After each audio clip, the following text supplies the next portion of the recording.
Hey everybody, this is Julie with Craft with Julie, and it's time for another Makers with Heart video collaboration series.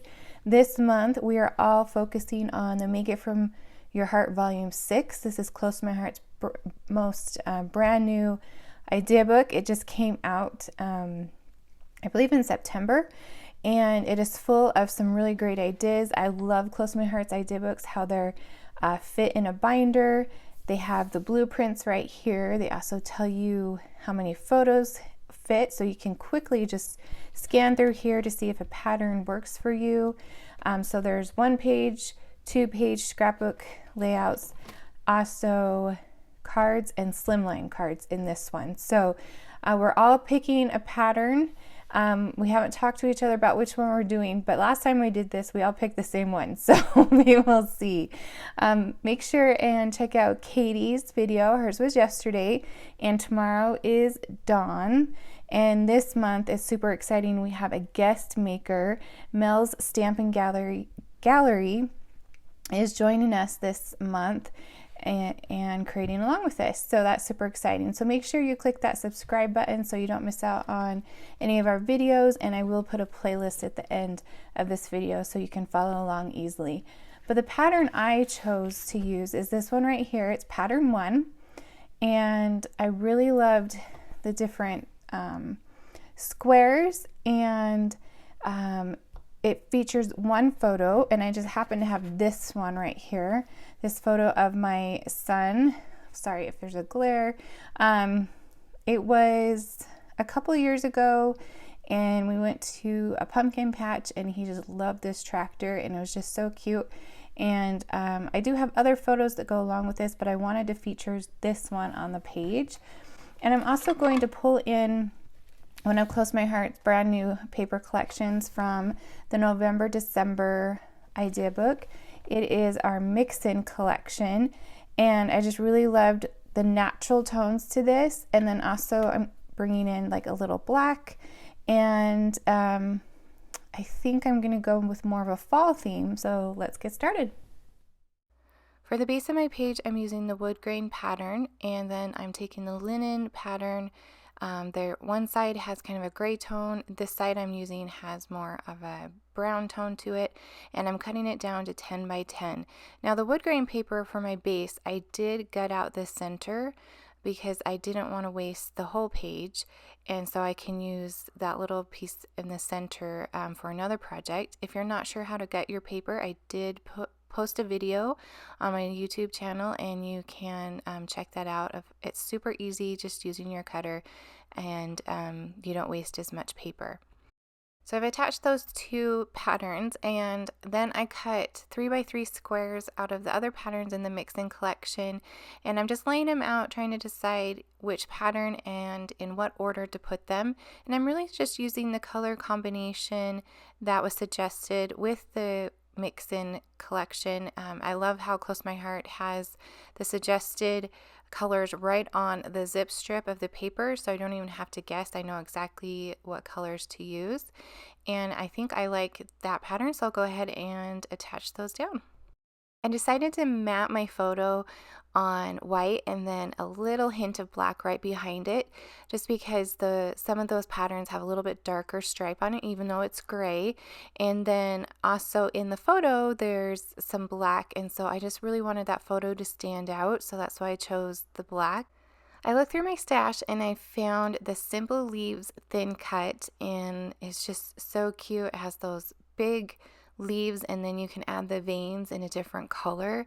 And so I just cut quite a few different ones in Shortbread and Sage and Desert Rose, and I'm just kind of playing with them, deciding where to put them, what color of veins to use. And I also cut a couple little twigs out in a black to go with the photo mat, and so I'm just playing around, deciding what will look best. This is not my strong suit, so it does take a little bit. So, and then I think in the end, I end up changing it again. So this is probably the hardest and longest part of the process, but I think it turns out really great.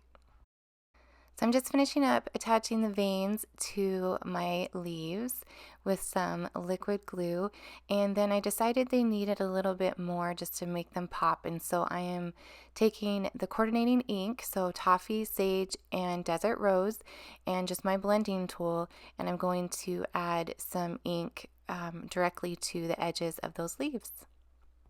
Okay, so I have all the leaves edged, and now I'm going to add a title to my page using November stamp of the month called Thanks a Bunch. It has these 3 words that kind of flow together, and so I just stamped thankful, grateful, blessed in the coordinating colors of ink that I used for the leaves. So everything is matchy, which I love about Close to My Heart, and then I'll just add some ink on the edge of that as well. So on that same stamp set, there is a kind of a title or a small line that says, "For all the ways you brighten my life." And I really liked the "You brighten my life." So I'm going to stamp that just on a scratch piece of white cardstock using black ink so it will stand out. And then I'm just going to cut out the part I want, and it'll be perfect to add just a little something extra to my layout. And since I don't want all of the words, there are several ways to do this. I can mask off the stamp, or how I'm doing it is I am just stamping up the part that I want and then stamping that on my cardstock. And I'm doing a couple of them just to make sure I get it exactly how I want it to look, and then I will just use my scissors. You could use your paper trimmer if you prefer, but I was lazy and I just grabbed my scissors and cut it out around the words that I wanted. Okay, so now we have all the elements ready. We can go ahead and start adding them to our page. So I'm going to start with the photo because that is my focal point, and then I'm going to bring in those leaves that I've prepped and the title, and just play around with them a little bit more and see how I like it.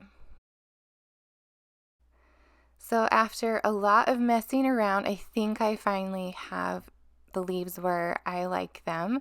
I made sure I had one of each color in the top and also the top left and the bottom right, and now I'm adding some of those black twigs in just so it coordinates with the one down in the bottom. And then I'll also bring in the itty bitty title, and I'm not really sure exactly where I wanted to put that, and so I kind of mess around with that a little bit, and then I ultimately trim it so it's even smaller, so not as much as that white is showing, and add it down below my photo. So I've added the title, Thankful, Grateful, Blessed, and now it is time for the fun part, to add all the fun bling.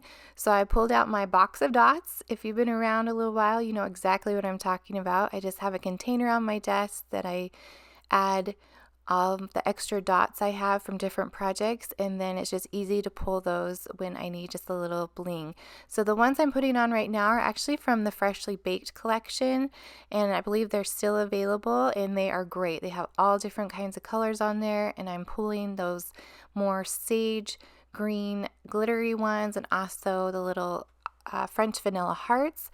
And then I'm going to bring in some toffee glitter ones from one of our newer collections, and if you don't have a box of dots, I highly recommend getting one. Just put those extra dots where you can grab them easily, and it makes it super easy to add some bling to your projects.